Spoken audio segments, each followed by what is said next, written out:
Good evening, ladies and gentlemen, and welcome back to another exciting episode of Conspiracy Corner. I'm your host, Dave, and as always, I'm joined by my co-host, Steve. How you doing, Steve? I'm doing great, Dave. Ready to dive into another intriguing conspiracy theory tonight. That's the spirit. Folks, hold on to your tinfoil hats, because tonight we've got a real crazy one for you. We'll be delving into the mysterious world of Burning Man and its alleged connections to two of the most secretive organizations on the planet, the Illuminati and the Bilderberg Group. Oh, this is going to be a wild ride, Dave. Now let's start with Burning Man. For those who don't know, it's an annual festival in the Nevada desert known for its radical self-expression, art installations, and, of course, the iconic Burning Man effigy. That's right, Steve, but what if I told you that behind all the art and self-expression lies a sinister plot? Some conspiracy theorists claim that Burning Man is a breeding ground for Illuminati recruits. Illuminati recruits at a desert festival? That's a new one. So, what's the theory here? The theory goes like this, Steve. Burning Man attracts some of the world's most creative and influential people. The Illuminati allegedly keeps a close eye on this event, seeking out those with unique talents and perspectives. They believe that these individuals could be potential assets in their quest for global domination. That's quite a stretch. But let's not forget the Bilderberg Group, another favorite target of conspiracy theories. What's their connection in all of this? Yes, the Bilderberg Group. Some theorists speculate that the real purpose of Burning Man is to serve as a front for secretive meetings between the global elite, including Bilderberg members.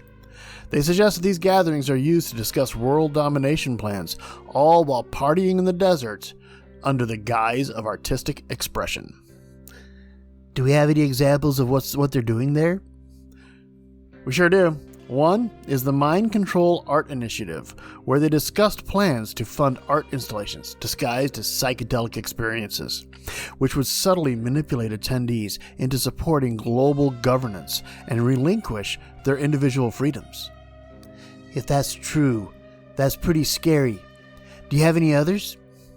Perhaps going hand in hand with a mind control initiative would be the Psychedelic Pharmaceutical Project, with a partnership between Big Pharma and the Illuminati.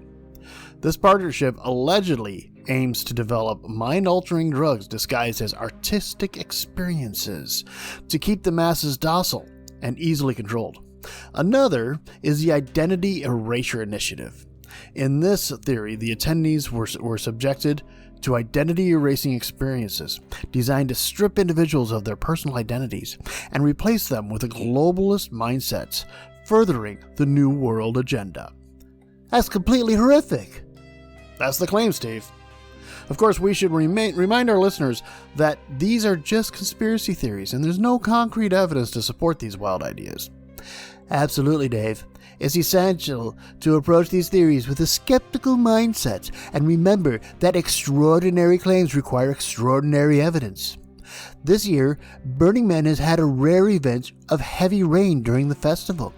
Do we have anything on that?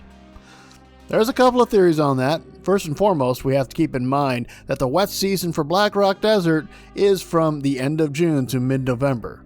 But they say Burning Man happens now because of the milder temperatures in the desert. That sounds like a perfectly plausible explanation for the current events to me. How are they claiming that this is something nefarious? We need to keep in mind that this is a desert. During that wet season, they normally get a total of a half an inch through the whole 2 months. So when they get at that much, and maybe up to a full inch in one day, it was fodder for the conspiracy theorists. You've heard of HAARP?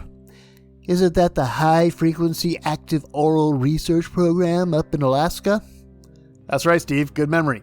Some think that our elite groups use that to experiment on the reaction of the festival goers to adverse weather events and the isolation of not being able to leave.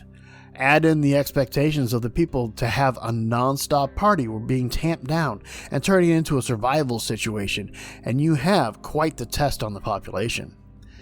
Dave, I can't help but think of the well-known video game Fallout and the nefarious company Vault-Tec. Well said, Steve. And there you have it, folks, a wild journey into the world of conspiracy theories.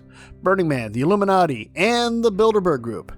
As always, do your research, stay critical, and don't forget to join us next time for another mind-bending episode of Conspiracy Corner. Good night, everyone. Good night, everyone. Thanks for listening.